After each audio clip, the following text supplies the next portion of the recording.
So, do you currently live in Catlettsburg? No, I live in Ashland. I Oh, do you? left Catlettsburg when I was 15.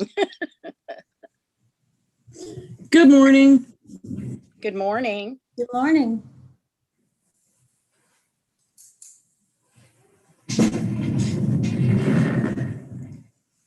How's everybody this morning? Good morning, Commissioner Chambers. Wonderful. How to wake up? Yeah, more coffee. Good morning. I do tea. You do tea. Yeah. So I'm here. I hear someone else, but I don't see someone else. Commissioner Henry and Cynthia Fox is on. Good morning. Good morning. Morning. Good morning, Good morning. Terrence. How are you? I'm good. How are you? I'm doing wonderfully. Thank you.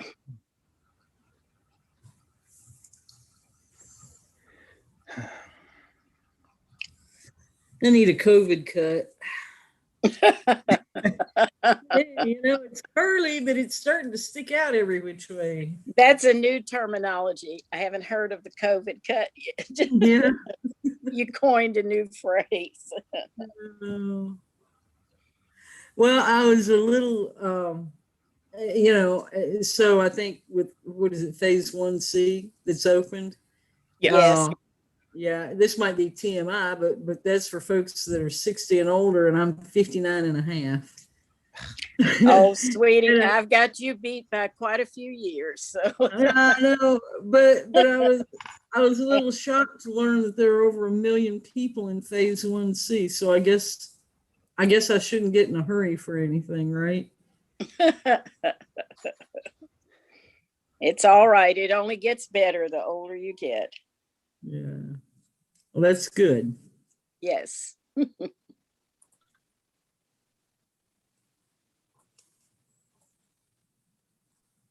I just completed the last of my COVID vaccine, so it's all good. Congratulations. Thank Yeah. you. I feel better. And hopefully I won't affect anyone around me. So that was the purpose of having done so. I'm glad I did. Yeah. Yeah. So anybody else had any other vaccinations? Any other COVID stuff? I had mine and I'll go back the 19th to get the second. Mhm. So I'll be Oh, good. great. But I They did have say a reaction to it. I did for the second one, but Oh. it's all good. Yeah, the first one I didn't even notice. The second one knocked me down for 2 days. Yeah. Wow. Good morning. Good morning. Good morning. How's everyone this morning? Good morning. We're Good morning. wonderful. Good, good. I was hoping someone would bring donuts, but I don't see any. I brought some for you. I just don't know how to hand them to you. Good coffee. Well. Miss Bernice, did Complexities you have about significant flooding? I'm sorry? Miss Bernice, did you have significant flooding where you are? Oh, yes, we did. The Ohio River crested at 58, and it's the first time it's been that high in 18 years. But I'm up on top of a hill, thank God. So Yeah, if it gets up here, then we're all gone. we're all in trouble. Yeah. Yes. It Good. didn't affect me, but it did affect a lot of people. Yes. wow. I think we had the ice storm was the worst. It was really bad here. No electricity, nothing for days on end. So we've survived the storm, and now the sun is shining and it's beautiful. Yeah, That's that's good. great. That's good. That is good.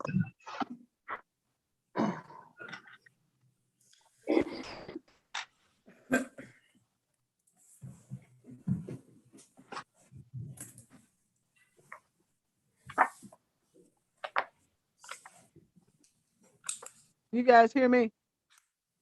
Yes, good morning. Oh, good morning. Oh, okay. I just want to make sure. Good morning, everyone. Good Good morning. morning. Good morning.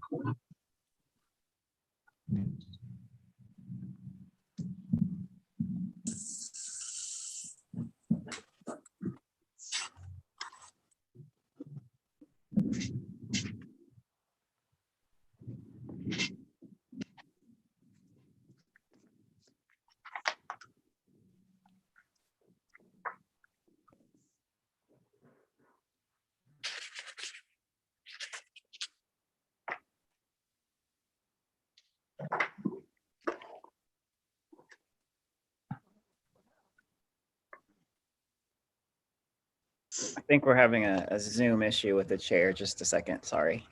All right.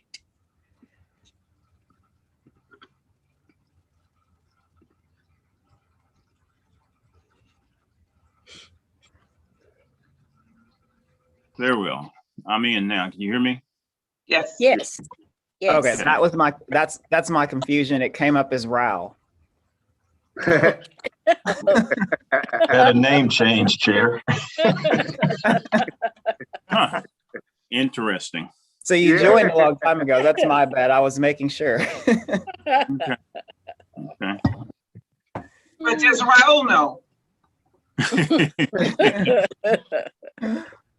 Don't know. 2, 4, 6, 7. Well, I think based on, let me call this meeting to order. First item up is the roll call to establish a quorum. I think we have it. Yes, we do. Okay, so I'd like to call this, establish a quorum. Also, have we given notice to the press and the announcement of this special meeting? Yes. Okay. So with all of that said, as the notice that went out, this is a special meeting of the Kentucky Commission on Human Rights. The objective which we gave to the media was to discuss the audit report that was sent out. Given that it is a special meeting, the discussion is limited to the item on which notice was given, which is the audit report itself. And so we are expecting to follow that process. With that, I am going to turn the meeting over to the Vice Chair, Chair Smith, Vice Chair Smith, who will lead our discussion and take us through this overall discussion regarding the audit report. Commissioner Smith. Thank you, Chair Burrs. I say again, good morning to everyone. Good And morning. appreciate our diligence. I just wanted to make a few opening comments before we move into this. Let me first say that I was reflecting on this over the weekend. I want to just really pause and give words of thanks. After reading this report and kind of being introduced to the commission, I want to give words of thanks to the commissioners who remain last one standing, who were at the beginning of this process.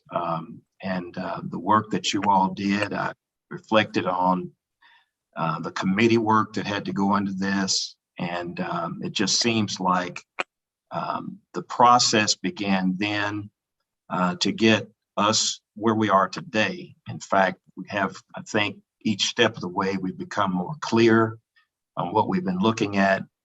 And I'm a kind of person I recognize, because people can easily be forgotten sometimes for what they have put into things. And I just take time to circle back, especially our past chair, Randolph, for her diligence, the committee that worked with finance, Commissioner Smith, Commissioner Cole. You all have done great work. Rabbi, where are you? Oh, I see your elbows up. But seriously, all of you, Commissioner Fuentes, I appreciate. When I came on board, I was very impressed with what we were introduced to, but to get a feel that there were conscientious people involved from day one. So I wanted to stop for a moment and just acknowledge that. Just some things that, well, can't you all give yourselves a hand or something? This has not been easy, but it's been, I think some effective work has been done. Now in January, in the commission meeting that was held in January, we came to a consensus of having an ad hoc committee relating to the audit be created so that we could delve into it, kind of process it, whatever the draft was from Dean Dorton. And that committee did indeed meet. It consisted of past Chair Randolph, myself, Chair Burse, and Executive Director Sullivan. And we went through our meeting, and from that, we decided to make certain that every commissioner would get the audit report. I appreciate Executive Director Sullivan for the fine way in which he processed that at our behest and did a tremendous job. And then we also agreed from that committee that Mr. Sullivan would contact Dean Dorton, that he would contact Goldberg Simpson, the attorneys procured, and also the Attorney General's office to get their feedback and to document it, whatever responses, whatever involvement, whatever reactions they had or opinions on the audit. That's what came from the ad hoc. And then we said that there would be a special commission meeting that would be held to discuss the audit. And that's where we are today.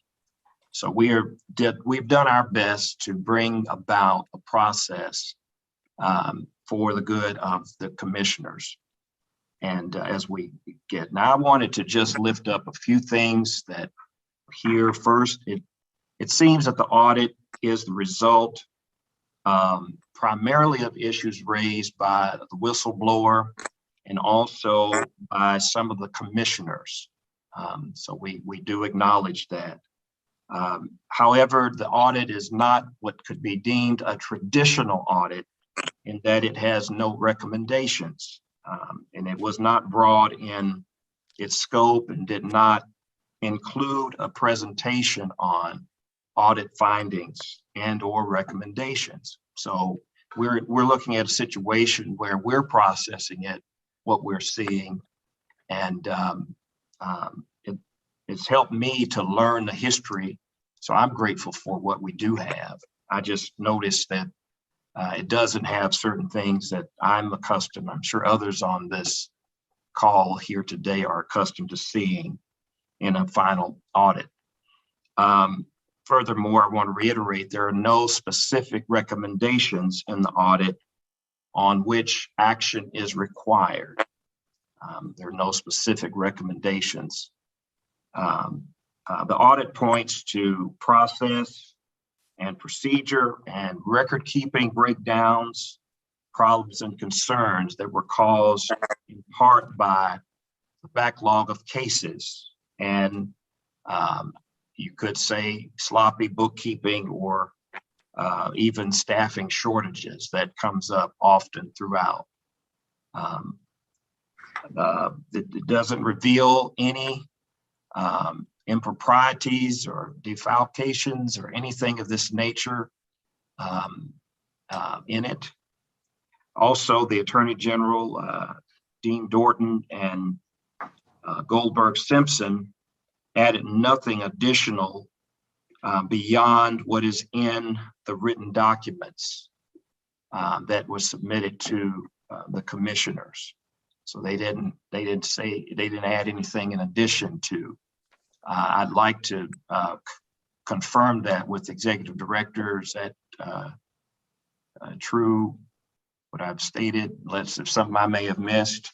As far as adding anything additional to what the report indicated? Yes, if anything, there's been nothing since sent from by any of these entities after the Dean Dorton report. No, we haven't heard any, received any directed actions of things that we needed to specifically do as opposed to some of the recommendations that they made about internal practices and changes, which we can discuss later, but no large action items that we needed to undertake. Okay. Okay, well, we can, as we move through discussion here shortly, we can make mention of any of that. I do want to acknowledge that Executive Director Sullivan has prepared a response that details improvements that address the areas of weakness and any changes or enhanced standard operating procedures and all of that, things that will help us have greater transparency going forward, which I believe shows we're not playing games. We've looked at everything that we've been dealing with and have already begun implementing changes to our processes to ensure financial accuracy and accountability. And at this stage, I want to yield and call on Executive Director Sullivan to, I believe everyone should be in receipt of the documents that he sent, in particular, the response document. And I wanted to just turn it over to you. What we will be doing today is I'll have Mr. Sullivan to make some comments.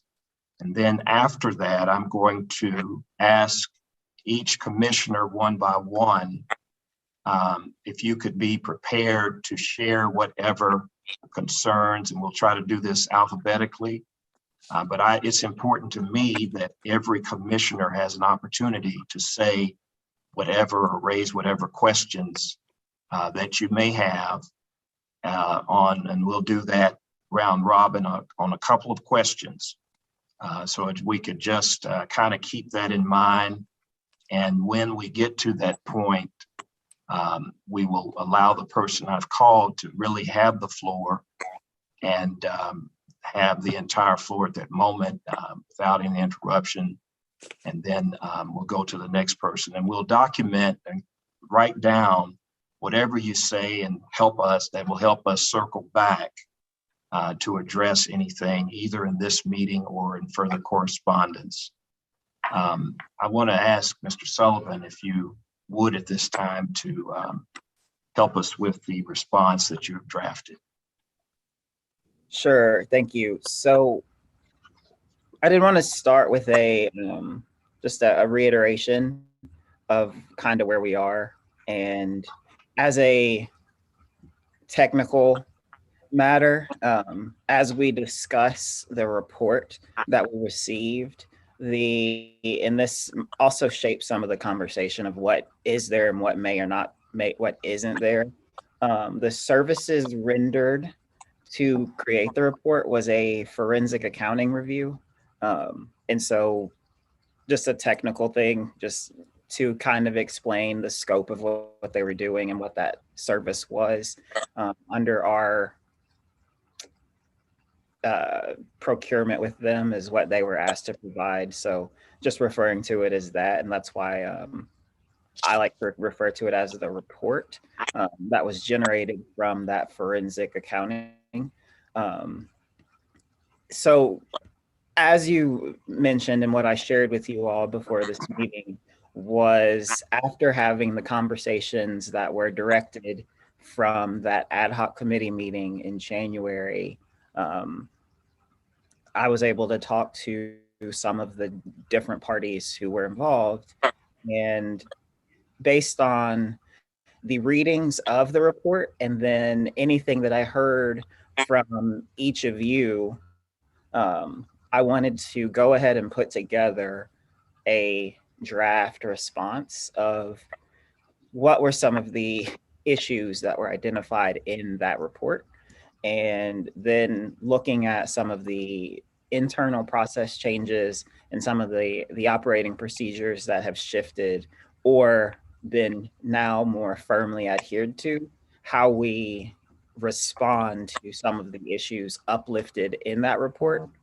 And so that's where that was put together. As of sending it to you all on Friday or on this weekend, I did hear back from some of you and already made changes to address some of the things written in that response. And if anyone else had any, well, just hoping that can frame this larger conversation of how we move forward as an agency in responding to those issues as identified, and then what has happened or what is happening within the agency to address those findings of that report. And so with that, I just hope that we can then use this conversation and whatever you all decide along the lines of response to that report, that then we have a concrete, this is where we stand and this is where we're going. Because ultimately we want to be able to move forward and do the work that's asked of us, and to make sure that we address any past issues or concerns that were uplifted in this report, and address the people who need us in the community that are trying to do this work. All right. The 2-page response is what you were referring to. Do you have any other comments about conversations with Attorney General or Dean Dorton or Goldberg Simpson? Sure.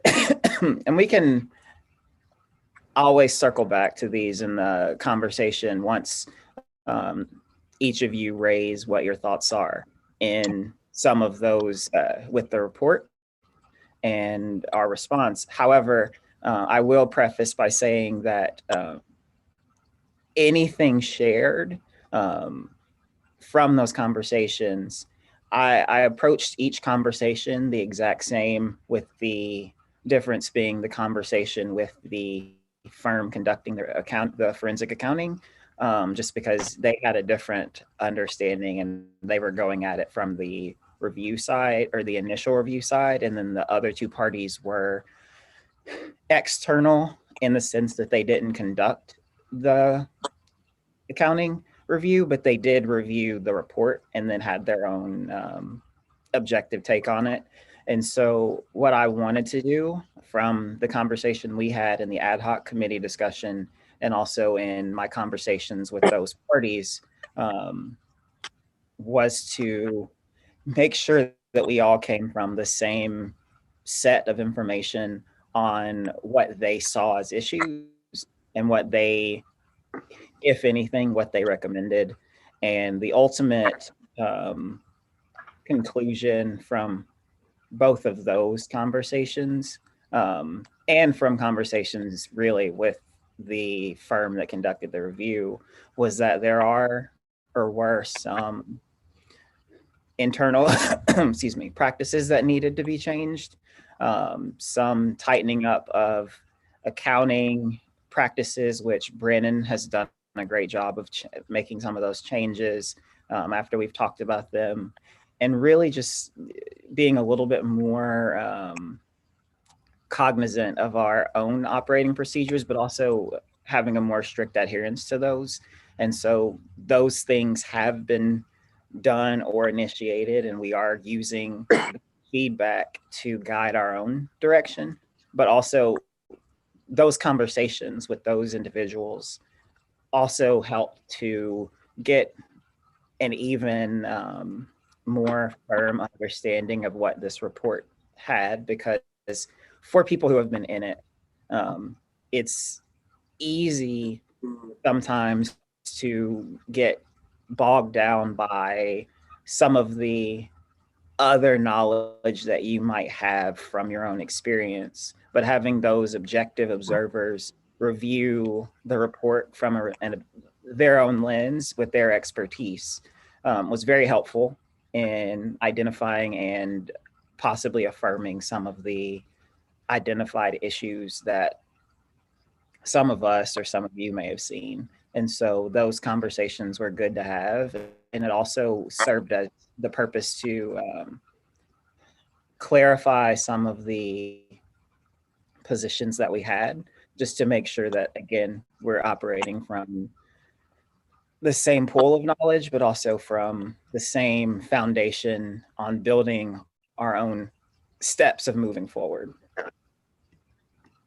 All right, thank you. So what I picked up from what you're saying is that as a commission, we benefit in the context of what we've been, the leadership of the past chair and committees, we now benefit from having heard from 3 other different entities looking at what we have looked at, especially exclusive of Dean Dorton. We've got other entities that have looked at it and have given comment, which strengthens,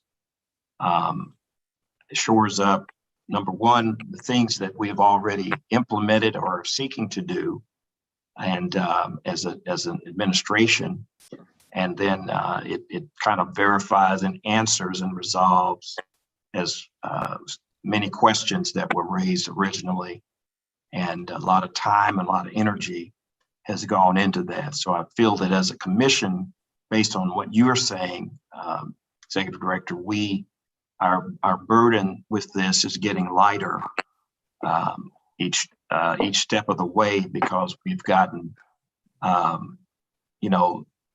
feedback is coming back in. So I wanted to mention that again as a testament to a process that is underway. Well, if there is nothing else that you want to share, Mr. Sullivan, Vice Chair. I wanted to take time now to move to allowing each commissioner to respond to a basic question. And I want this to be done in such a way that everyone has an opportunity to pour out what your perceptions are and be able to respond. And I recognize there's some who are not as familiar with this. So, or if you wish to no comment or what have you, feel free. That's no problem. But basically, this is the question that we want to open up so that we can have free and open responses from each of our commissioners with the knowledge that we have and the information that we have received. We just want to ask, what questions does each commissioner have as to the specific items of the audit report? So based on everything that the ad hoc committee has made sure that we've had an opportunity to look at the responses of the actual report itself, and then along with even the comments of our executive director, this is the context of our discussion. I want to do this alphabetically and cover every commissioner. So our first commissioner is Commissioner Raymond Burse. I'll open it up for you. Frank, skip me and I'll go last. Okay. All right. Our next is Commissioner Ann Cheney. Well, Chair Burse, I was going to say skip me and I'll go last, but you beat me to it. Now, so having joined the commission in September of last year, the internal processes, procedures, case management protocols, this is probably one of the most exhaustive analysis that I have seen. And I believe that it has been fully and thoroughly vetted and reviewed. Having spoken directly with Mr. Lynch, the auditor involved, I'm comfortable with the information that's been presented, and I don't have any further questions or clarifications that are required at this time. All right. Thank you very much. Commissioner Debbie Cole. All right, can you hear me? Yes. Got my mic going on. I do appreciate parents recognizing that when we got this appointed of this commission, we were Now, excuse me, Commissioner, we're having problems hearing you now. It started off good. Can you hear me now? Can you hear me now? It's going like this. It's kind of going up and then fading. Oh, I got some other stuff going on here. Can you hear me now? We can hear you. It's just not at a comfortable level of, I've got mine is all the way up to 100. So. Okay, let me turn.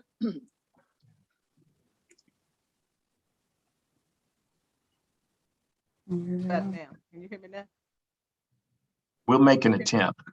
Oh, okay. I'm sorry. Yes. I hope everybody can hear me. I do appreciate Terrence mentioning the fact that when we came onto this board, we were unaware of all the things that we were getting ready to embark on. It was a very challenging time for all of us board members that are left from the previous board. However, I have looked at the pages of the audit, and there are some things that are some questionable things. To say that, you know, it's just about the procedures, it's about the money as well. I'm hoping that I'm not the only person reading this thoroughly enough to where I'm not the only one going to be bringing out points. But I know on page 17 and 7 and 18, there are things that the folks couldn't figure out where the money was, and they still did not have a clear understanding of some of the money trails that was on this page.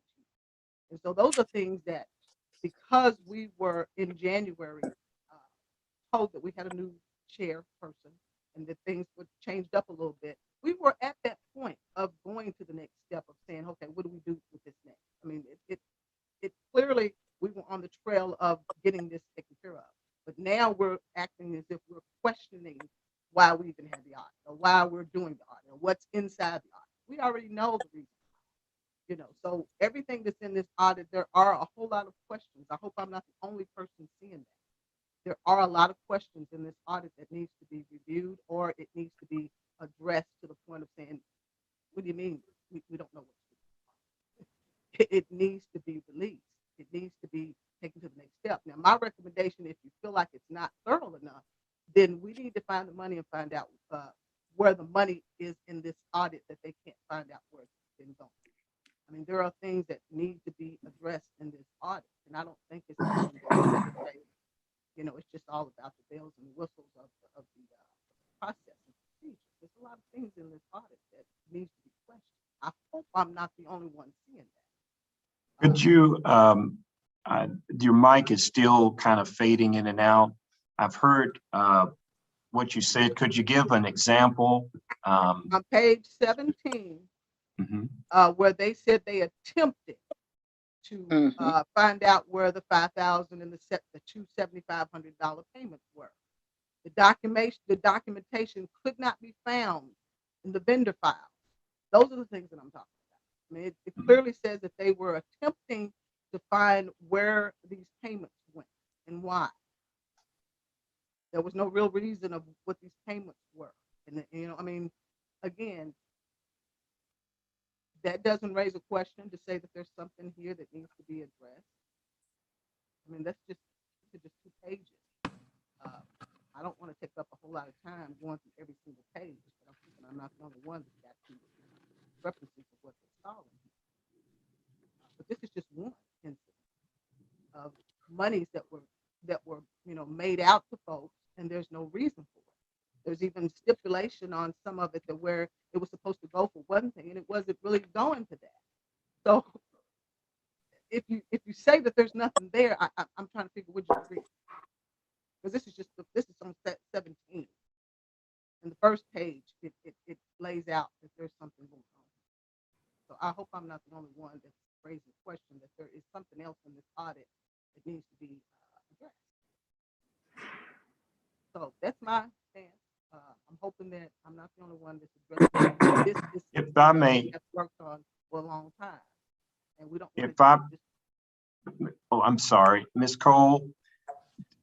are you willing to maybe type out and send every concern that you see page by page, and send it to me? Yeah, I probably could. That's a lot of work, but yeah, I probably could. But I hope I'm not the only one seeing that, though. I'm not the only one that. Well, we're addressing you right now, so I'm hearing Okay. what your concerns are. Want to facilitate that and make sure that we get the fullest from you. This is an open. Number one, we are at this to spend the time looking at it closely.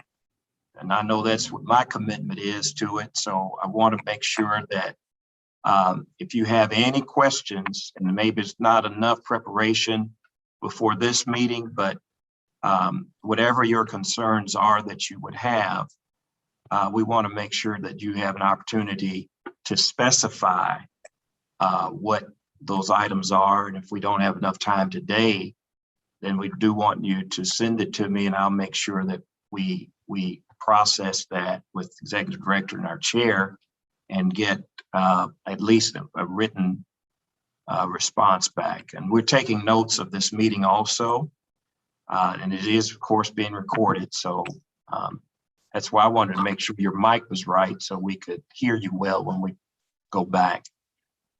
Is that okay with you, Commissioner Cole? Yeah, but I'm just trying to figure out why the process of me going through the audit and now tearing it apart. You know what I mean? Now you're asking me to go into the audit and tear it apart. No, you mentioned there were several things that you had questions about, and rather than it being kind of vague, I wanted to make sure you had the opportunity to give clarification specifically to those items, especially if we're talking about, as you've mentioned, the financials questions you may have. Those are exact amounts and context. So I wanted to make sure that those were articulated with clarity. That's all. You don't have to tear it apart. It's not that. It's just your concerns. Yeah. Yeah, I've given you one example of it, and that's just like I said, 16 and 17 and 18 clearly says that there's some financial issues that weren't addressed as far as where they went. They can only do so much of their investigation on that part of it. But if we wanted to continue and say, okay, let's find out where all these money trails will go, that's an audit itself. And it indicates that in this audit that there are some issues financially that have been going on. It indicates. All right. So anyway, that's my stance. I'm hoping I'm not the only one that's got permission. All right. Thank you. Yes. This is a process question. As you indicated, I'm keeping notes of everyone's concerns and questions. Do you want to go after each person or just save it for the end for an open conversation once all questions? Let's go one by one. Whatever, I think that would be better to make sure we're capturing. Go ahead. Okay. Thank you. So in just as a note on the concerns around those payments on page 17, I'm looking at them again right now. Just as from my understanding of the report and from the external, from the reviews that were done from other entities about this, to your point about, where is it or what's going on, and that some things outside of process and internal practices also should be addressed. I completely understand and know where you're going with that. As part of that review with those other entities, and I'll share from experience from my time here since I started, but some of this, and this was one of the specific conversations that was had with some of those entities about these types of things, is it seemed from the reviews that this is a very big piece of what's written as the sloppy accounting practices where there's no definitive direction of where some of that went. And I'll share this as an example of how some of these payments work, because we're currently in the process of getting our 2021 versions amended for a very similar reason to this. And so it might be illustrative for the commissioners to hear.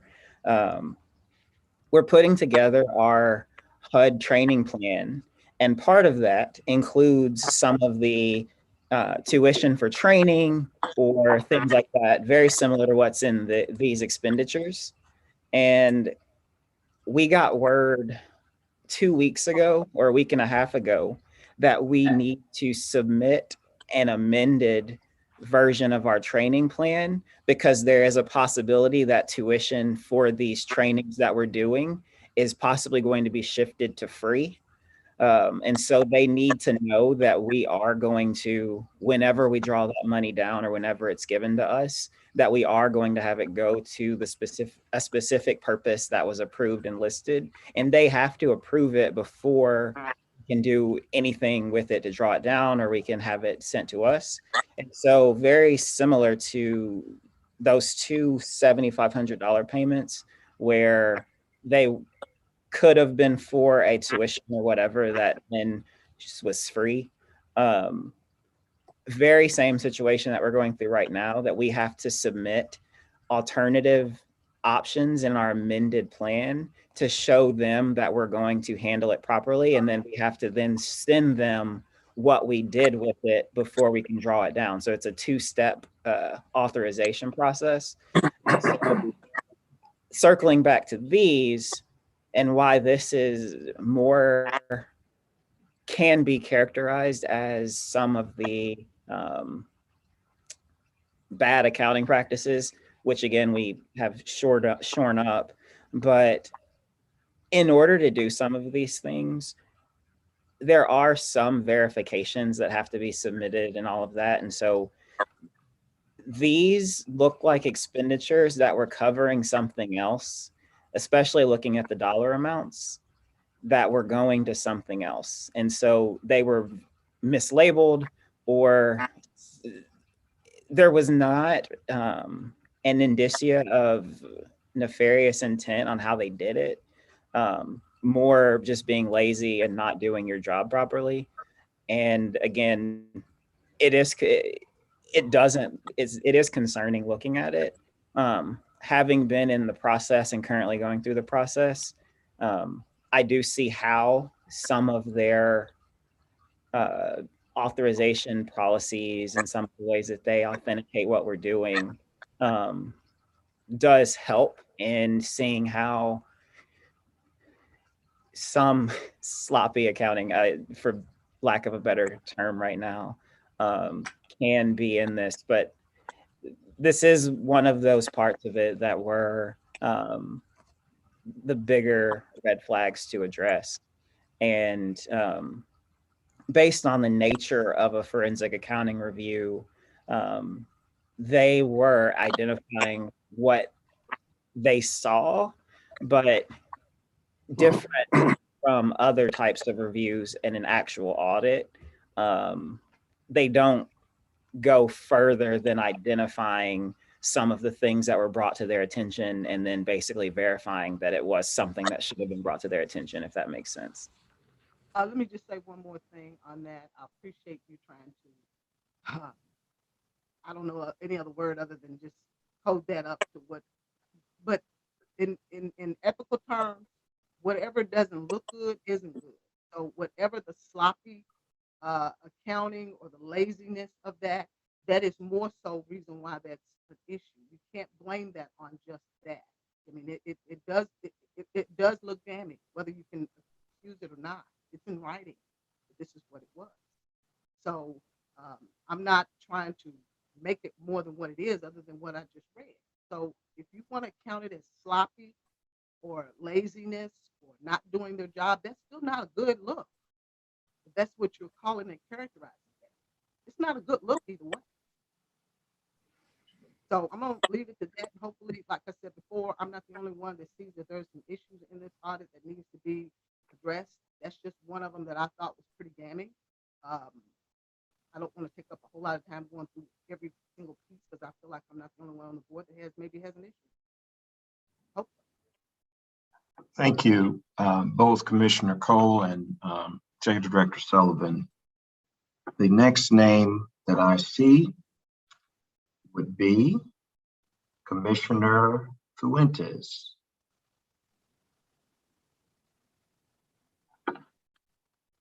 Hello, do you hear me? Yes. Okay.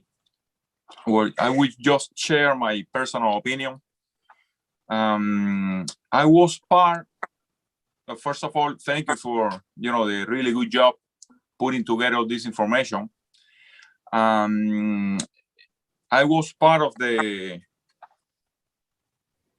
budget financing, and finance commit, when we met 2 years ago, and I was one of the person that was pushing for this audit because when we started doing all these meetings, we really found, too many holes. We had too many questions, and we said that, we needed somebody from outside to look and to go through everything in the last few years in order for understanding how things were working and where the problems that we found, mainly about, money. So I was one of the person that were pushing for this audit.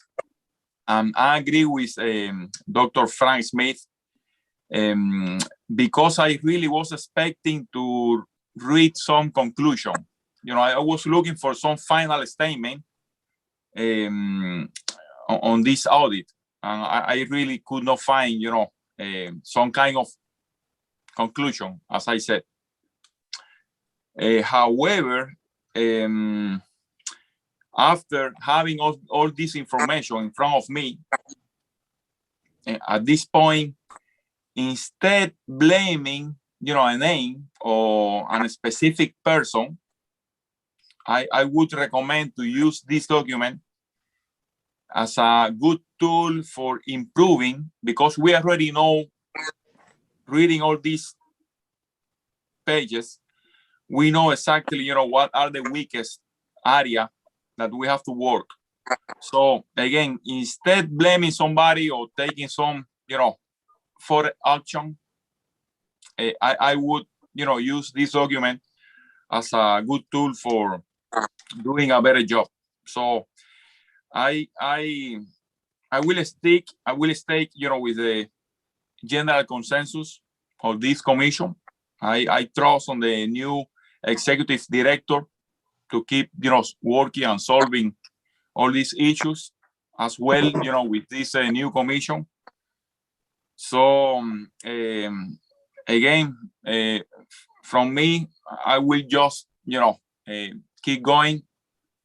I will take the best part of this audit. I will try to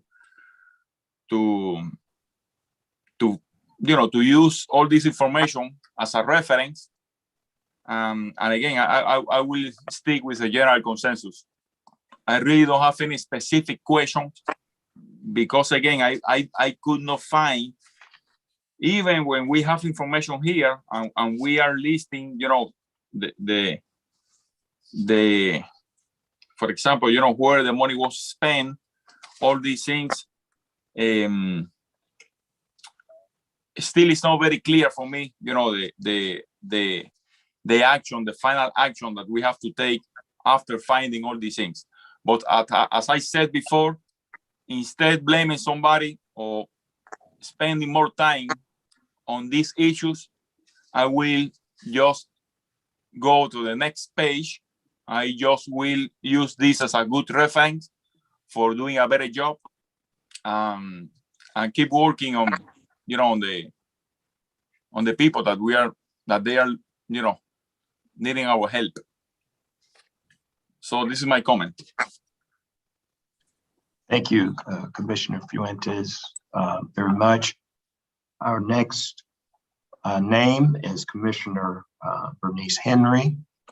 I know you're new, but don't hold back. If you got anything that you see or insights you may have, feel free.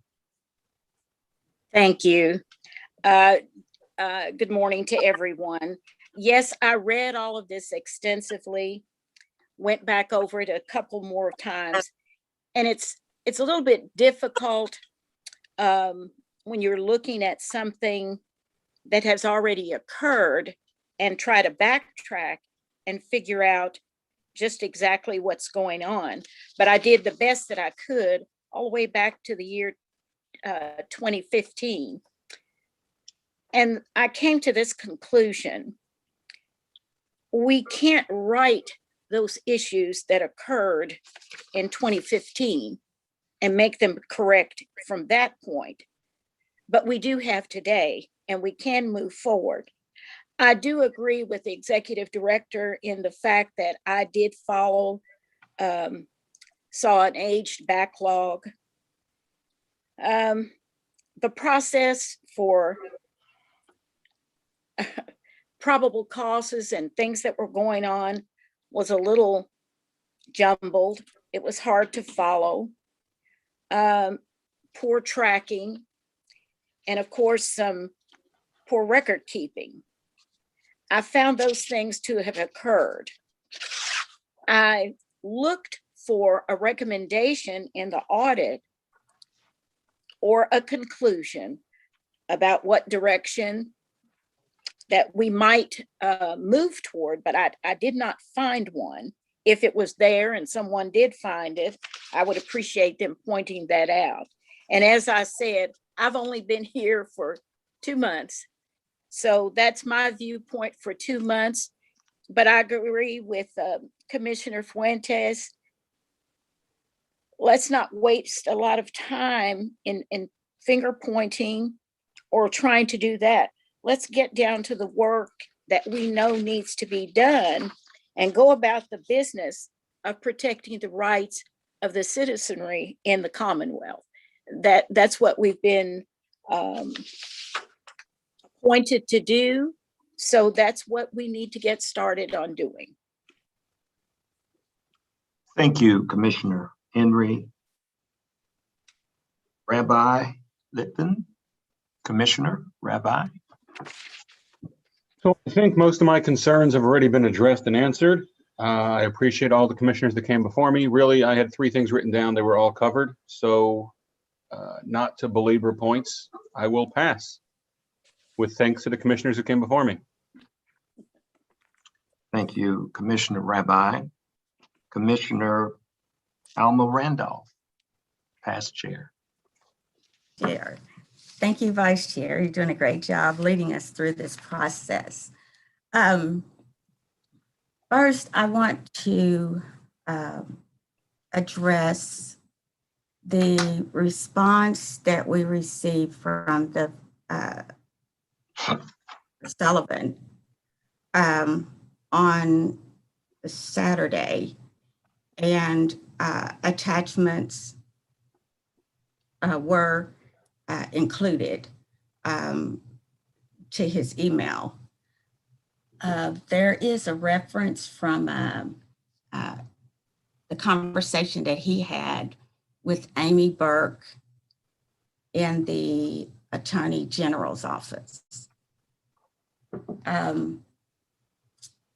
It reads, HUD training payment for the event was their only concern, and it looked like a record-keeping issue and something that would be a HUD regularity issue. If you skip down to the second bullet, it states that she explained in aside, she regrets saying this, that she said it would be a shame to self-report an accounting issue and possibly halt funding for poor record keeping. I'm not sure what you're referring to there, Mr. Sullivan, but Vice Chair, would it be okay to pause a second and allow him to give clarification on that second bullet, what he's actually referring to? Yes, that's fine. Okay, thank you. I was pulling up my notes just to make sure I'm looking at the same thing. So in speaking with the Attorney General's office and that particular employee, we were talking about their concerns that they saw. And that was not the only concern that we talked about. We talked about how they looked at it from the lens of looking at the forensic review as a way to identify any, based on the nature of your office, identifying criminality or something like that. And they mentioned to me that given the level of the record keeping, especially, they didn't see any evidentiary proof of anything that would rise to that level. As a clarification question, I did want to ask around their views of the HUD training payment, which was also what was referenced from Commissioner Cole on the page 17, and talked about what happened there and their views of it, and if it was something that was a reporting violation or something that we definitely needed to move forward on and reporting possibly to HUD. And it was explained to me in that conversation that when they reviewed it, that they did want to explain that in their review of it, they didn't see any implication of violation of Kentucky criminal law, and that it appeared to be an accounting issue that could potentially be an issue from the viewpoint of our grantor, which in that case would be HUD. And so in talking, she then indicated as a side note that she had mentioned that it would be something of that level would be a shame to self-report as a violation if it looked like an accounting issue that was based on our poor record keeping, that would then penalize us from being able to do some of the work because of a past accounting issue from their standpoint. And so that was what that was in relation to. I don't know if that's helpful. Yeah, I'm having a hard time wrapping my mind around what appears to be perceived as a glowing report that we do not have any evidence of funds being used perhaps for events or whatever that were specifically earmarked for another purpose. Looking at the report on April the 17th, 2018, we paid Lexington Fair Housing for in-state travel $7,500. And then the same day, another check was written to Lexington Fair Housing for $7,500. If anyone read the report, you would also see there are numerous references to conversations where staff was trying to determine how they could package this event in order to be able to use these funds. Another issue I have a concern about is I don't think anyone can say that there is no evidence of improprieties as it relates to the relationship between the Kentucky Commission on Human Rights and Lexington Fair Housing, because it's a fact that the auditors were not able to interview anyone associated with Lexington Fair Housing or to review any documentation to follow the money. So, you know, if the purpose is just to move on and to try to package this to look like everything was glowing and we just have a few little things that we need to tie a ribbon around, then let's call it that. But I strongly recommend that the record reflects that absolutely nothing has been done to track funds that either we paid to Lexington Fair Housing. There's a reference here in the audit that talks about the relationship between the commission and Lexington Fair Housing is mutually beneficial. But you can see repeatedly, and I'm not going to go through page after page after page, where their director has been allowed to come in and second guess the findings that our staff would render after our staff did their job and issued no probable cause. And then he was allowed to get involved and to change that. No one sees that as a problem. There's another incident where a representative from HUD was allowed to get involved and order our staff to change their findings from NPC to PC. No one has a problem with that. So how can we sit here and say, oh, well, this report, I don't have any questions. Yeah, it looks good. Let's move forward. We can't just move forward and you don't know if this is not addressed. And I know we don't have the funds. Another reason Dean Dorton was not able to go forward and move on investigating Lexington Fair Housing further. We had already spent $40,000 and we're constantly being told we could not spend any more money as it relates to this. We had hoped maybe the AG's office would take it over, but I also understand when I talked with the AG's office, they said the HUD issue, that's federal funds and the AG's office is state. So whether it's the Department of Justice or HUD, I believe if we do not hold on one second. I believe if we fail to follow up on the activities that has taken place as it relates to Lexington Fair Housing, then it's destined to continue. We need to know where we are now, so and where we've been, so that we can make certain that we're not there. We don't find ourselves there on down the road when the rest of us have gone on.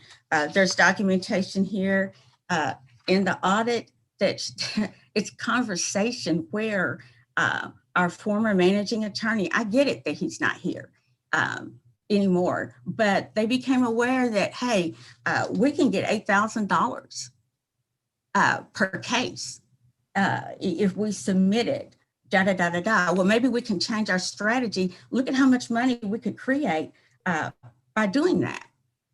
Well, no one on this board can sit here today and say emphatically that we know that there's not a problem with Lexington Fair Housing. That relationship has to be looked at. So whether it's a HUD that conducts an investigation to determine what's what with it, whether it's the Department of Justice, I strongly believe that we would be remiss to just move forward and leave that as it is. Also, it is my understanding this $15,000, the two checks that were written on the same day that Lexington Fair Housing was not charging registration fee for that event. But yet in this audit, it's coded as registration.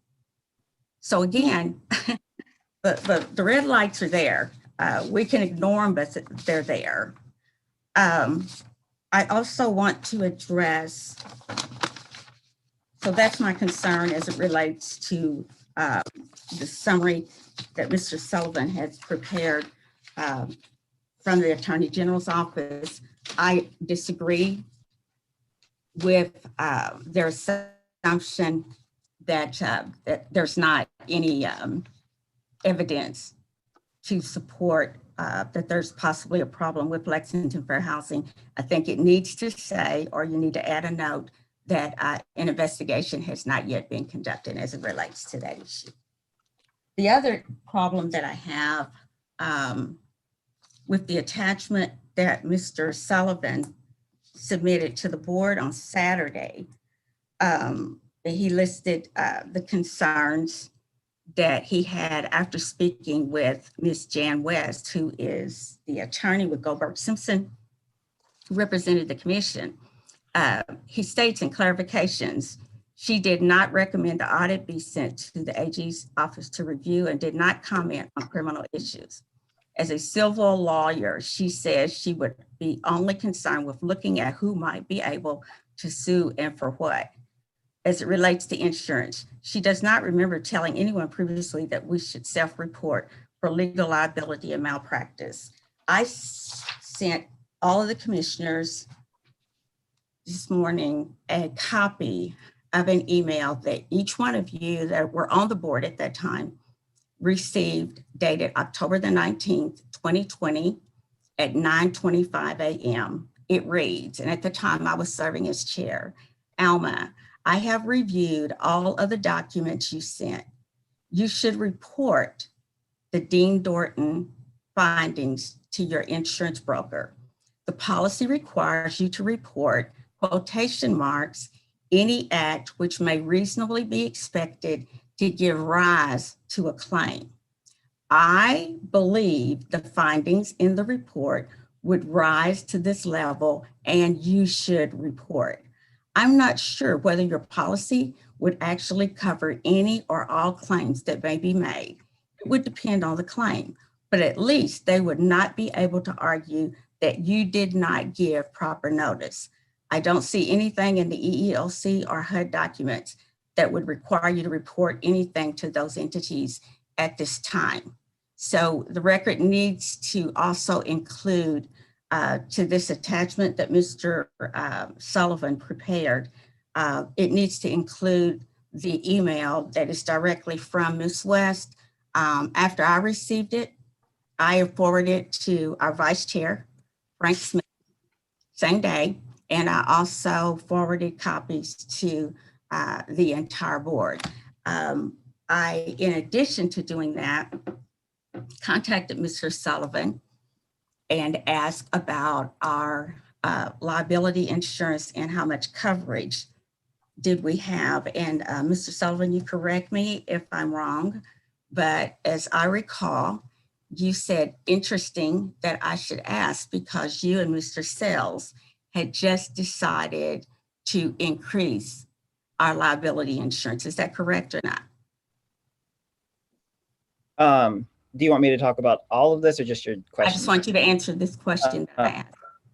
So yes, the timing was interesting because we had just received our contract that was sent for us to sign again for the next year. And so the timing was interesting because our fiscal manager had just sent me that contract, and with the suggestion already in there that we had increased it. So I didn't ask that we increase it. It was sent to me after the increase had already been suggested for our annual renewal of our liability insurance. Well, I don't recall that conversation being like that. As a matter of fact, I specifically asked about how many cases were we looking at that could possibly be a problem for the commission as it relates to malpractice or what have you. I believe you said at that time that we might be looking around at approximately 15 or so. And then you said, but Code and I have talked and you said, we have already decided to go ahead and to increase it. So nevertheless, the liability insurance has been increased. It's a fact that after Goldberg Simpson reviewed the audit, the attorney felt that there were definitely cases that would rise to potential liability in the future. Commissioner Randolph, I hate to interject myself here, but what I would caution you is that we have active cases now pending. And so, in terms of some of your statements could be used as an admission of guilt against the commission in those cases, resulting in automatic liability. So I appreciate you phrasing your questions in a manner so there is no admission. February the 3rd, 2020, several members of the commission met with Mr. Steve Pitt in the Kentucky Attorney General's office. Present with me was our former Vice Chair, Kelly Cummins, and also Budget Chair, Garnetta Smith. Mr. Pitt confirmed they were in receipt of a sealed box of documents from the whistleblower. Later, after they had reviewed those documents, Mr. Pitt recommended that we not just have an audit, because we were already talking about having an audit conducted, but he said specifically you need to have a forensic audit conducted. And that was based on the documents that they had received and raised concerns as it relates to Lexington Fair Housing. October the 14th, a Zoom meeting was held with members of the AG's office, and Dean Dorton presented a preliminary findings of the report that we have before us today. October the 19th, I've already talked about the emails that we were in receipt of from Goldberg Simpson. November the 18th, 2020, I received an email from the Attorney General's office stating that they were still in the process of reviewing the report. And then January the 4th, 2021 is the last conversation that I had with the AG's office pertaining to the audit.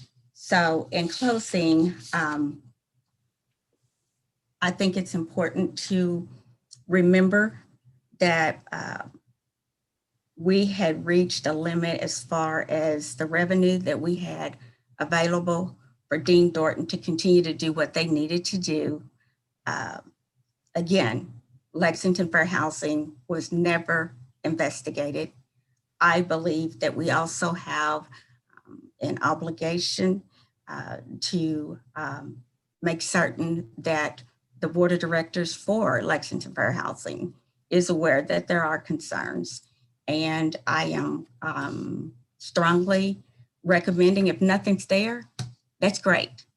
But I'm hoping when I leave in September that I can look back and not be fearful of, do we have an opportunity to perhaps make certain that this relationship that exists, that it's clean and that we don't have anything going on that will be able to continue for years to come. The governor appointed each one of us to serve on this board and to do our jobs. I know a lot of blame has been laid at the former director's feet, at the former managing attorney's feet. I get that, I agree, but the blame doesn't stop there. There was a chair that Mr. Johnson reported to. There was a board of directors that served for years. Many of them were there for 11 years or more. And they were just as responsible, in my opinion, for what happened as Mr. Johnson was, and as our former managing attorney. So that's what I've got to say at this point. Thank you, Commissioner Randolph. If I may go back to Executive Director, was there anything that you wanted to address as you did previously? Sure. And yeah, a few things we'll get to later, I'm sure. Just there has been. I still worry, and this is one of the things that I discussed with the accounting firm that did the review.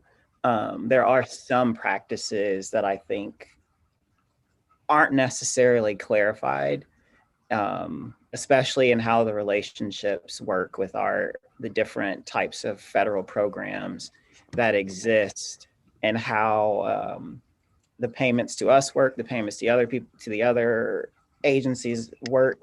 And we can get into that at a later time, obviously. But I did want to just reiterate that any thing shared was based on the recitation of the conversations that I was directed to have, and that each of the parties who I spoke with was able to hear and see or review whatever notes I was going to share with everyone. And I wanted to make sure that they were able to know what was being repeated to the board just for that. I did want to bring up one piece because I'm not sure who has, and I think some other commissioners did, but I did ask about. We talked with the accounting firm on these issues specifically, and I'm not sure. I think that I think one commissioner met with them as well to go over this in detail, and I didn't know if maybe Commissioner Cheney could answer some of that a little better than I can, because I think she also met with the firm in review. Is that correct, Commissioner? It is. Thank you. So it is correct. I spent about 3.5 hours in Dean Dorton's offices in Lexington reviewing the audit, and met with Mr. Lynch. And at the conclude, I had obviously a number of my I've got like 11 pages of notes from reviewing the audit. And at the conclusion of that review, I point blank asked Mr. Lynch if he saw any misuse of funds, and he said no. He said there was poor record keeping, there potentially was poor judgment with regard to some of the back and forth with the Lexington Fair Housing Commission. And I again asked him, do you see anything that rises to the level of being actionable? And he said no. I very much appreciate the continued analysis and in-depth work that everyone has done looking at this audit. But as I said earlier, there were any number of things that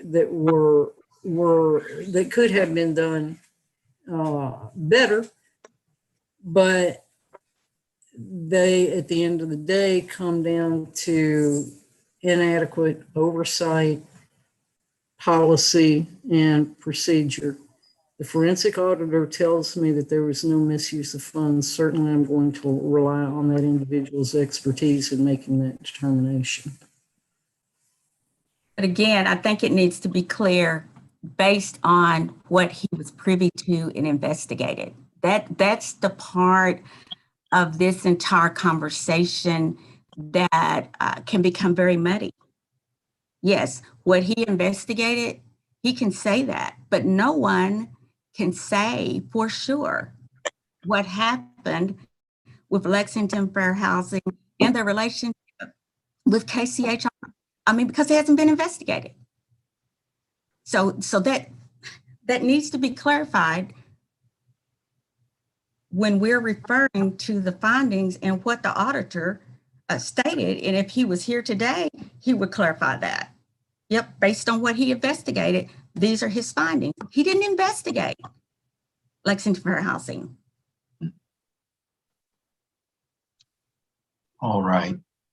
Thank you. Let's see, we went ping pong there a few places, but it's Sorry. good to have this dialogue. Now, I'm serving as chair of this meeting, but I'm next. Is it okay if I make comments at this point, Chair Verse? See, you're okay. All right. Thank you. I'll be brief. I did want to, in my review of the audit, I concur with the fact that there's no recommendation made, and given the expertise of the Attorney General's office, Dean Dorton, Goldberg Simpson, which a lot of money has been spent in a couple of these areas to get us what we have before us. I yield to what the report says, and the fact that there are no recommendations are significant to me, even though it is a forensic review. And I think there is a reason for that, and it points back to some of the things that Commissioner Randolph has just said, and that comprehensive investigation of other entities were not a part of what the commission asked for. And of course, limited funds. I labor with the idea that as a commissioner, I can only work with the entity that I am serving directly. I don't have any purview, in my estimation, of Lexington Fair Housing Corporation or HUD to deal with that. And I personally feel that if the Attorney General's office, in looking at these matters, I appreciate the mention of red flags, because yes, there are red flags. If anybody would be suited to address those red flags, warranted to do so, it would not be my place. It would be the Attorney General's office to do that. And plus they have the resources and the time and the energy to pursue further. And I personally think that with what we have procured in this review, our best interest is to look at what lessons we have learned and to look at how can we correct. And one of the reasons why I have felt comfortable to remain as a commissioner has been an assurance that I feel in the work of past chair and the committees and our executive director to right this ship. We have not been playing any games in what it takes to move forward. And I also feel a sense of camaraderie with everyone here, that now that we are aware of these things, we will be able to keep better and vigilant eyes and hold whatever accountabilities are necessary going forward. I often tell people there is no future in your past. And I do not know what, and I recognize that there's some issues, and I know the difference between legal and accounting. And there are things that if there's no documentation to be found, or if we don't have, for example, I had concerns about the foundation and the fact that it's closed, but it is not something that our commission has any charge over. And we would not be held accountable to that because it's been dissolved. And so one of the things that I'm most concerned with revolves around a remembrance that the primary persons that are kind of at the center of many of these discussions if they were still under the employ, then I would see us really pursuing and drilling down and getting answers. And that these persons are not employed and they are not at our behest any longer. And it seems to be difficult to pin down. And I above it, I'm a person of integrity, and I feel what Commissioner Cole has said strongly. As I tell people all the time here at Simmons and elsewhere, I am too claustrophobic to put on an orange suit. So I personally believe that in what I have read and what I have seen, or if it's a striped suit, whatever kind of suit, you get my point.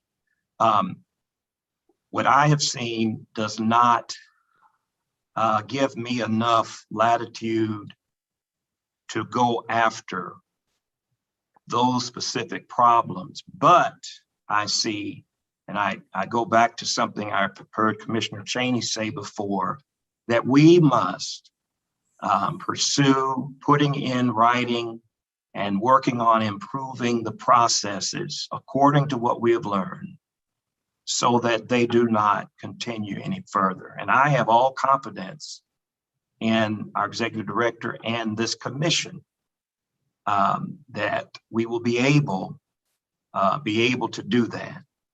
I personally think that the matters that lie before us outweigh what issues we see in the past, namely this backlog of cases, and how are we going to come to resolution on those matters.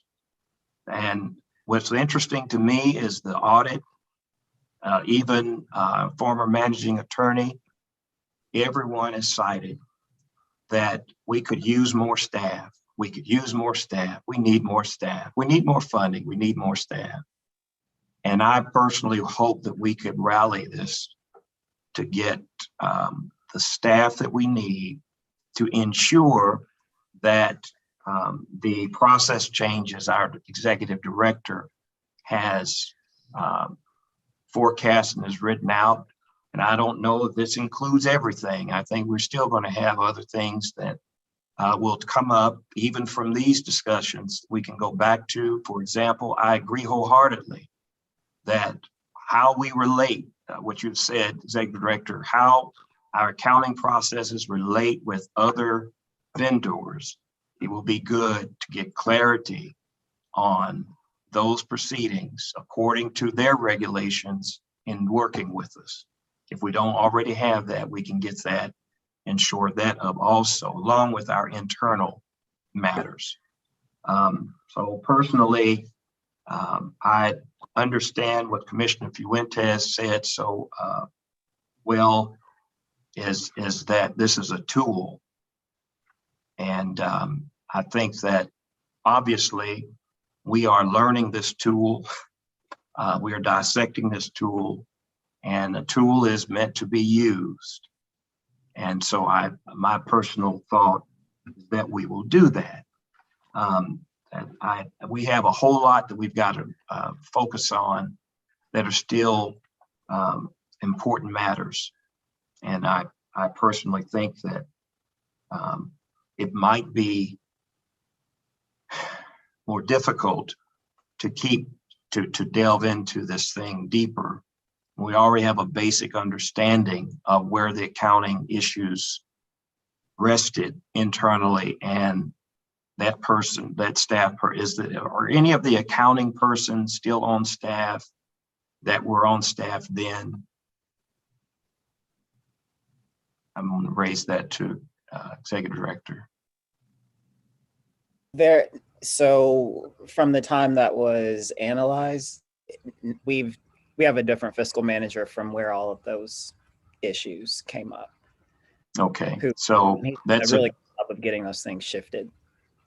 Okay, so that's another thing we can say, Commissioner Cheney, that we have implemented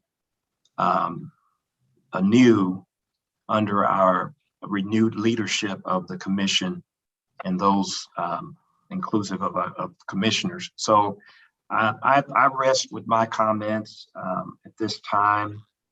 I feel that I find agreement that acknowledgement, and I remember saying to Commissioner Randolph, I think it was after one of our meetings that we had out east, that I didn't see us being responsible as the commission for actions of another entity.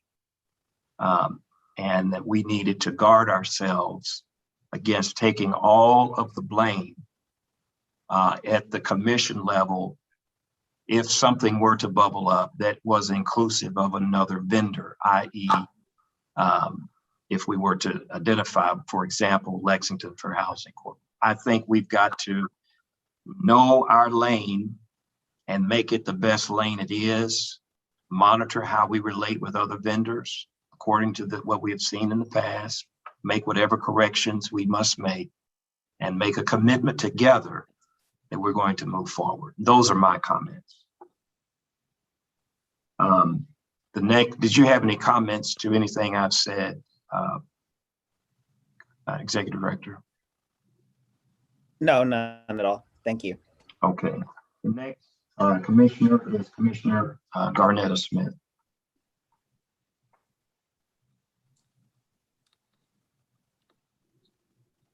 My mouse went to sleep. I had to wake it up. Thank you all so much. I have read through this audit a couple of times. The first time through, I read it and I'm like, okay, I need to set it aside. And then I went back through it systematically, and I'll go through some of that. I think everyone, as a matter of record, everyone will know that we started this process of securing an audit at least 2 years ago. I think Chair Randolph, that might be correct, at least 2 years ago. When a new board was appointed in the fall of 2018, in order to know what you need to do, you have to know the foundation from where you're starting.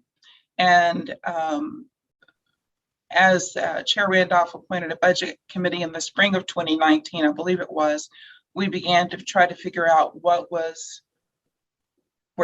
we stood as a commission, where the money was going, where it was coming in, how it was coming in, all of those things. And it wasn't clear. We didn't know if there was a problem or not a problem. We just had to have a foundation of what was going on. And it was very difficult with some of the accounting practices that were in place at that time. Ironically, the fiscal manager left shortly after that time, I think in March of that year. We began the process of securing an audit. The auditor's office could not do it and suggested we move forward with an RFP. And so here we are today with having Dean Dorton done a pretty extensive review of the things that they could review. Also understanding there were some things that they did not have access to give us all the questions that we would like to have answered. So I think the response letter should be clear about when we started the process. I'm also wondering, will the response letter come from the commissioners, the Board of Commissioners, and clearly say that in the letter? It would, yes. Okay, good. It depending on where we end up today, hopefully if there's a consensus, we will prepare or revise what Terrence has put together and be ready for you to vote on it at the March 18th meeting, if that's what we choose to proceed. Okay, thank you very much. So even though Dean Dorton did not make recommendations for us, I reviewed the audit based on the findings at the end of each section. And that was a way that was helped me to just figure out what was being said, what was looked at.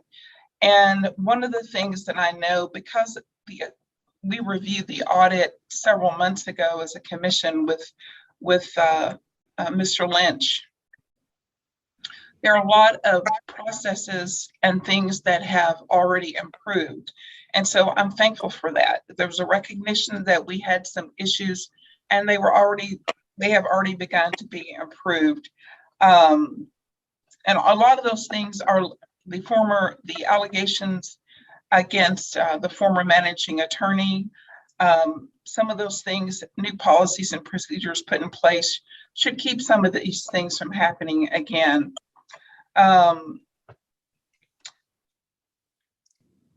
The new tracking policies, instituted tracking of cases from point of entry to commission. Some of those things, Mr. Solomon, I'm thankful that you all have put those in place, and I think that will help us and protect us from making some of the same kinds of errors, and even will help us with the backlog of cases and getting cases handled quicker. I did have some concerns, and some of these have already been expressed. I think Commissioner Cole mentioned it, Commissioner Randolph mentioned it, and it was the $15,000, the two payments of $7,500 each.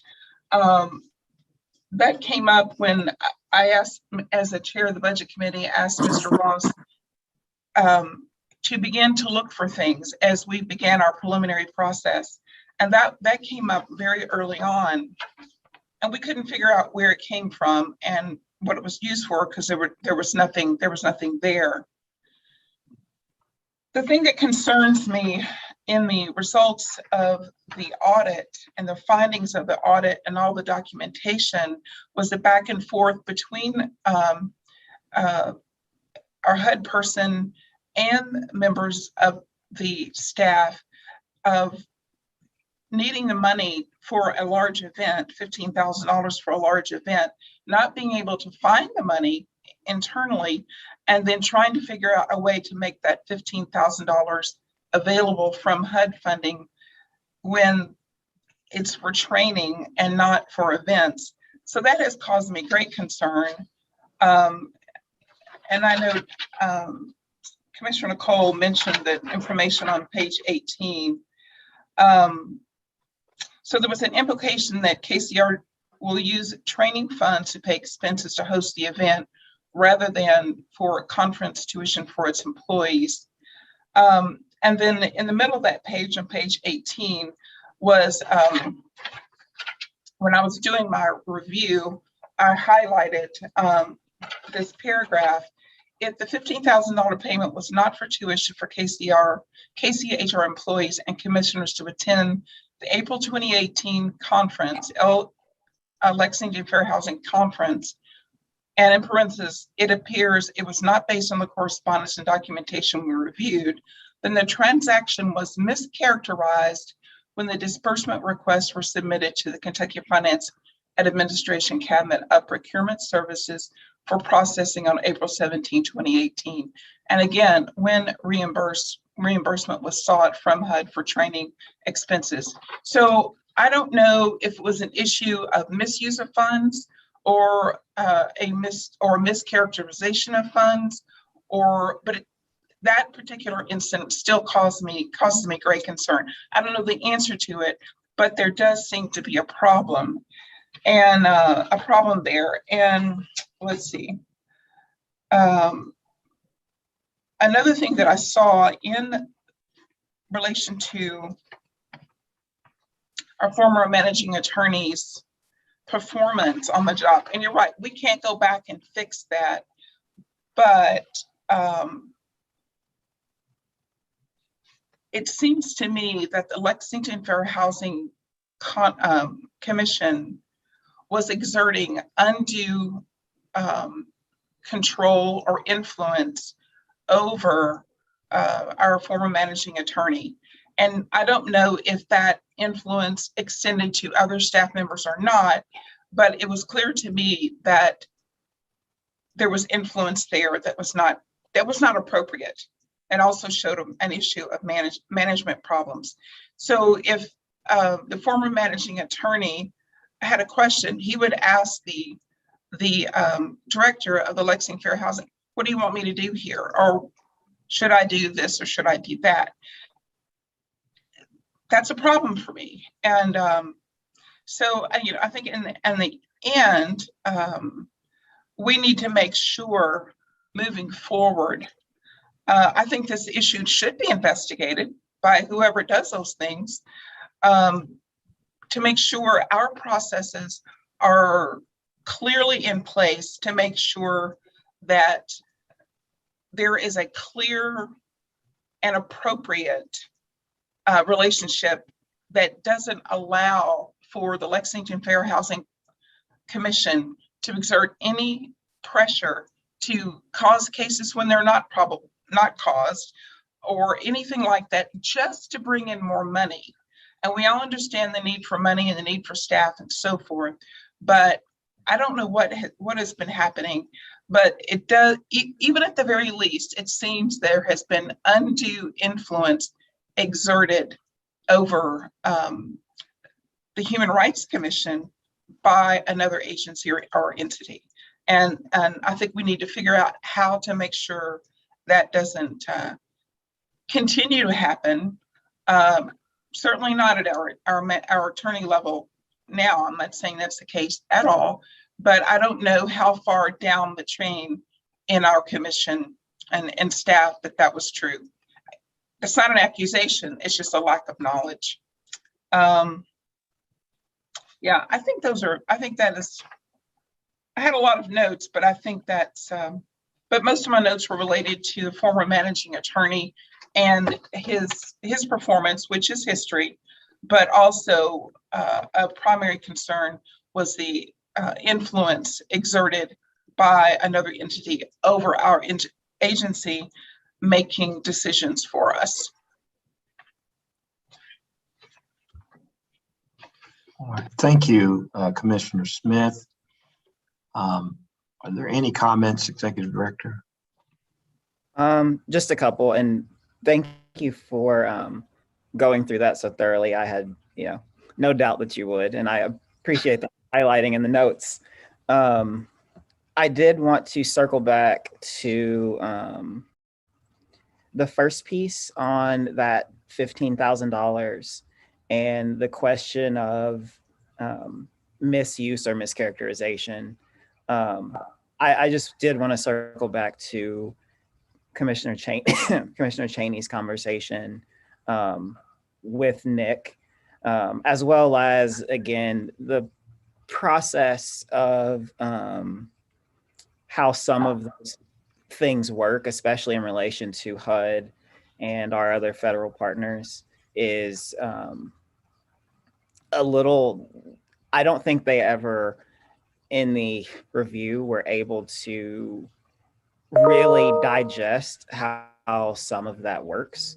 And so there are, again, some of those back end checks and I don't think anyone here says that will say that this report is good or glowing or whatever, but I do think Commissioner Fuentes and Vice Chair Smith reiterated it does serve as a guiding post for things that we want to be a little bit more mindful of and how we conduct ourselves. And I think this is really good for that. And I think there were some issues like that. We don't ever, moving forward, especially want to give that even illusion of impropriety. And so that's something that we have to definitely make sure that we work on and that we continue to address.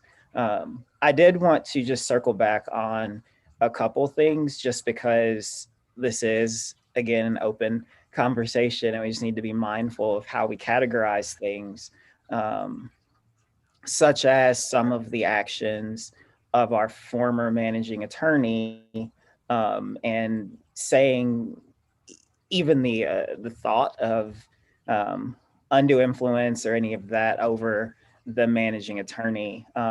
We do have to take into consideration the structure of our different agencies. And for the entity that you all have named, that there was some question of the relationship with the director and our managing attorney, their structure is a little different than ours. And in that the person who is the director,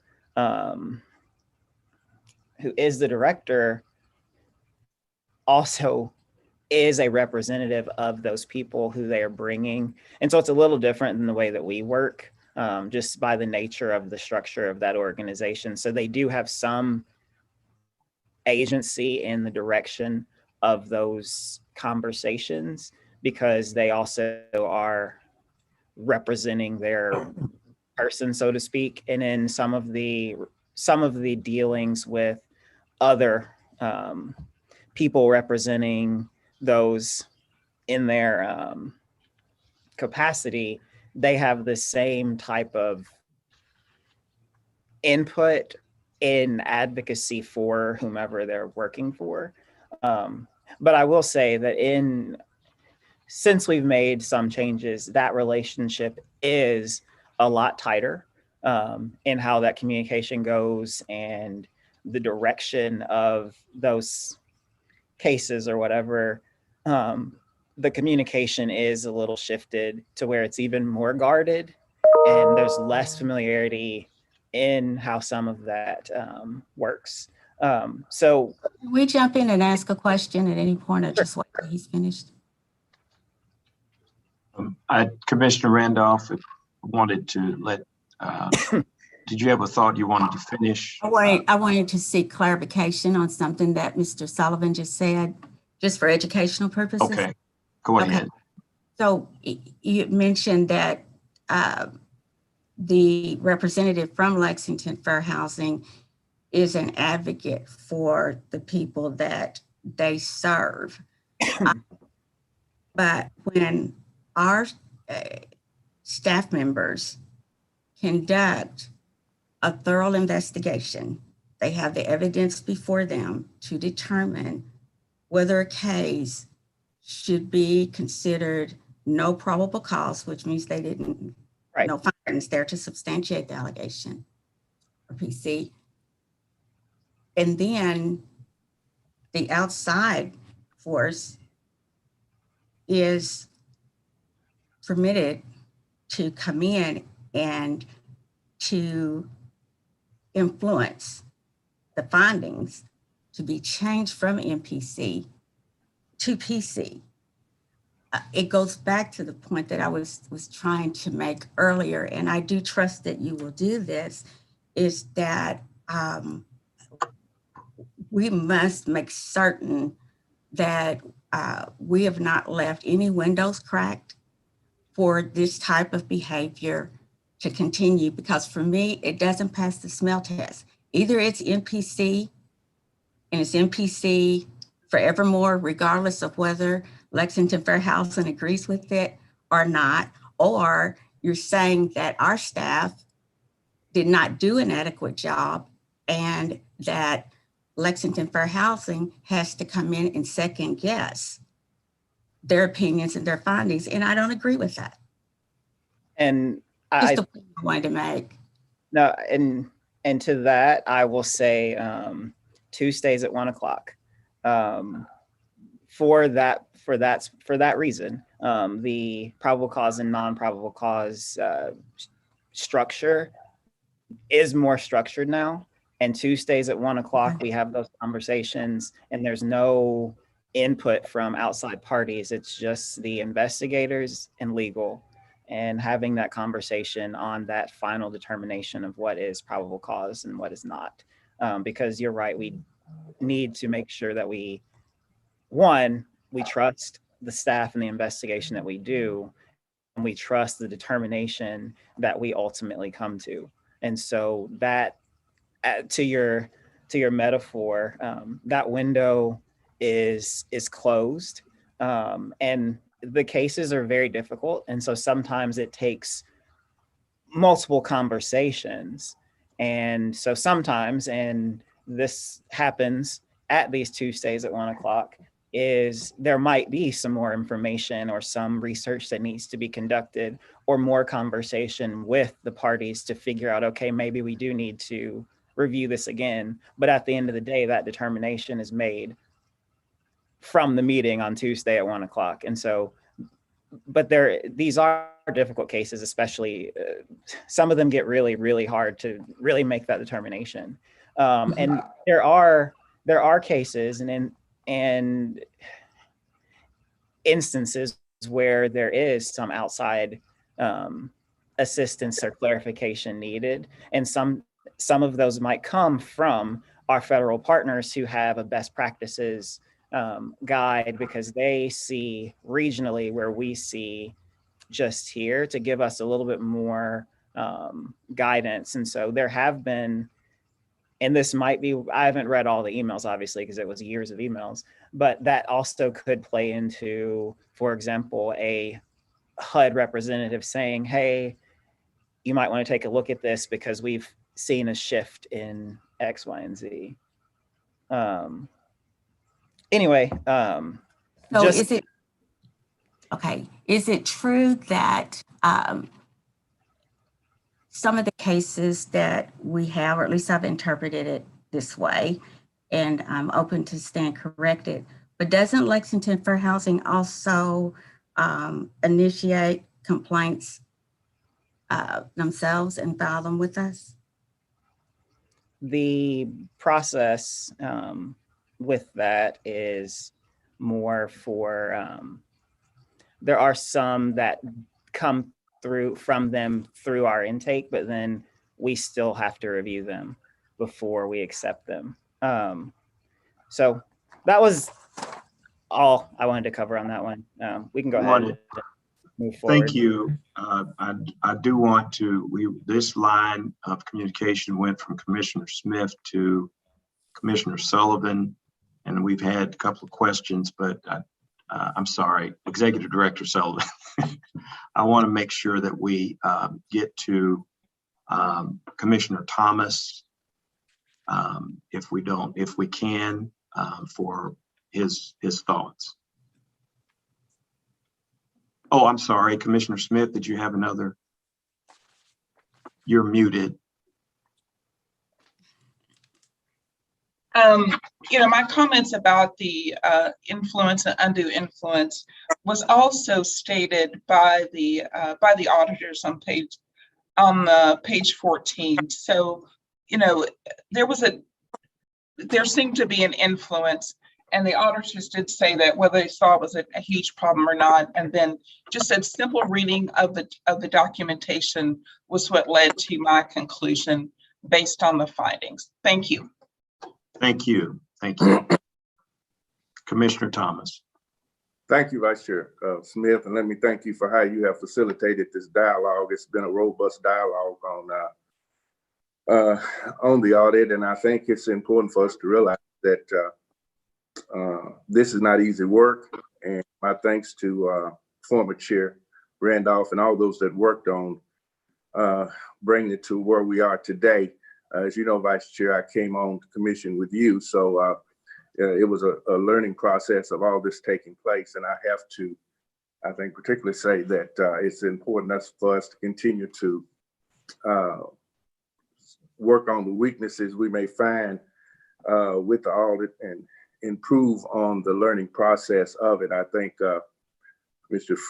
Fuentes was right. We can use this as a learning tool to move forward and to do what we can for the best interest of the commission, and not only that, but to work toward getting back to the hard work of what we as a Human Rights Commission is in need of trying to do. So I appreciate the information that has went out as far as maybe you've lost me there. Okay. Okay. As far as the what the Attorney General has said and the information that Ms. Cheney has brought, all of this, I think, plays into the importance of why we need to continue this work and to move forward. So that's my comment, my friend. All right.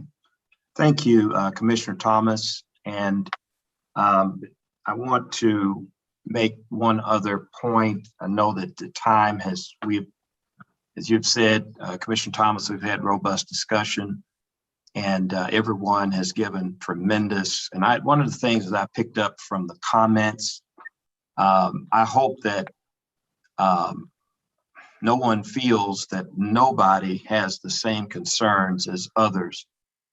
Because I do want to say, I appreciate, that's why we are a council, multitude of counselors here on this. So things that everyone has brought out, we've all seen.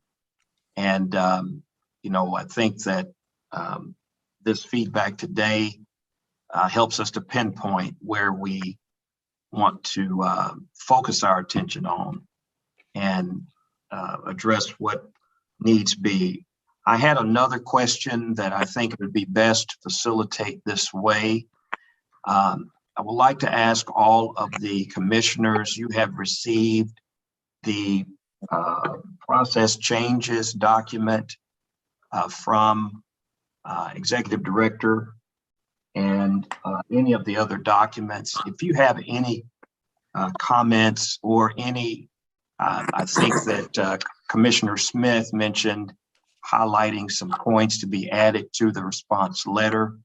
If you have any such things, if you don't mind drafting that and emailing it, and we could receive it, and that will provide input to Executive Director as he wraps everything up with the bow, and I'm sure he'll send it back for review, any changes, etc.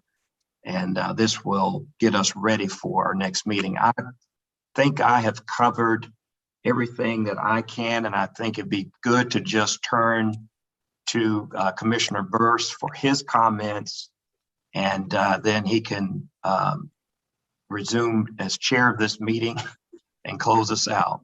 Unless there's some other pleasure that is asked of me by Commissioner Burse, Chair Burse, then I'm through. Good job, sir. Well, thanks, Frank. I think you did an admirable job of taking the body through the audit, giving everyone an opportunity to speak, to be heard. And I'm appreciative. Thank you for doing that. I want to thank each of the commissioners for your forthrightness in terms of your review and evaluation of the audit report. You know, coming into a situation or environment that those who were here before me found is not an easy task. It's a difficult task, but one that must be faced and has been faced.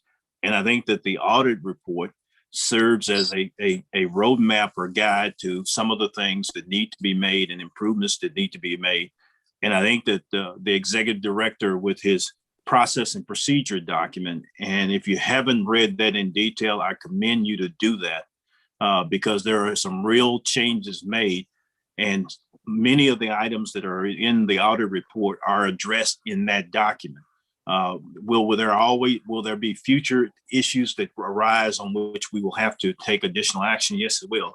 That document is not perfect, but it is a start at getting us back following proper procedures and protocols, really our standard operating procedures. And in the months ahead, we'll spend more time in terms of looking at that, because I think transparency drives a lot of what we need to do, and with that transparency, a better understanding in terms of how things are going.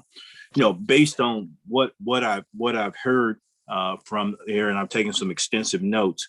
As Commissioner Frank Smith said, is that if there are additional things that you would like to see in the response statement that the Executive Director has drafted or put together for us, again, it will be a release by the Commission itself, not by the Executive Director.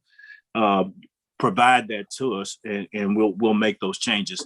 My observation and conclusion from what I heard is that the direction that is set forth in that document, it pretty much mirrors the direction, or at least the consensus that has come from this body today in terms of things.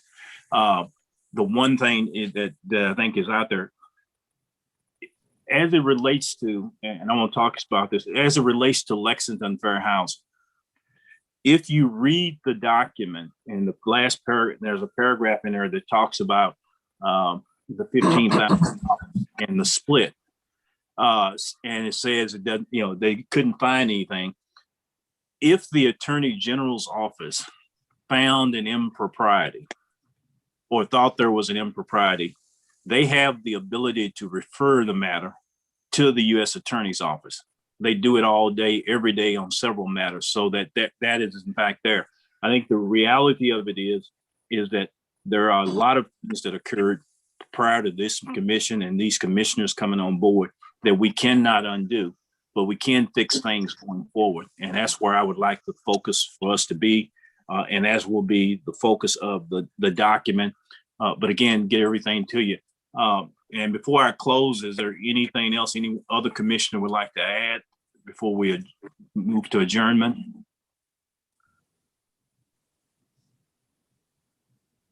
Okay, hearing none, is there a motion for adjournment? So moved. I motion. I second. Move and second that this meeting be adjourned. All those in favor signify by saying aye. Aye. Again, thank you all for your time and thank you for this robust discussion. Thank you for your mission of the Kentucky Commission. Thank you. Thank you, Chair.